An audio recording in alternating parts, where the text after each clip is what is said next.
बावजूद कुदरत के गुनाहों से न रोकना। हुजूर अलैहिस्सलाम ने इरशाद फरमाया, जो शख्स किसी को नेकी की तरफ, जो शख्स किसी को दीन की तरफ, किसी को हिदायत की तरफ बुलाता है, तो जितना सवाब उन लोगों को मिलता है उतना ही उस बंदे को भी मिलेगा। और जो शख्स किसी को गुमराही की तरफ, किसी को गुनाहों की तरफ धकेलता है, तो जितना वबाल उन लोगों पर आएगा उतना ही उस बंदे पर भी आएगा। एक गुनाहगार को बावजूद कुदरत के न रोकना।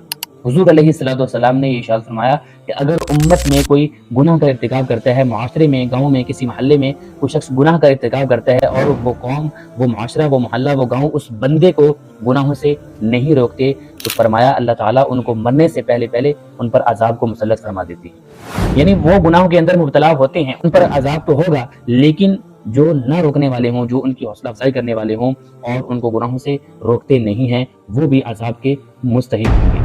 तो अल्लाह ताला पूरी उम्मत मुस्लिमा को इस जिम्मेदारी का एहसास नसीब फरमाए।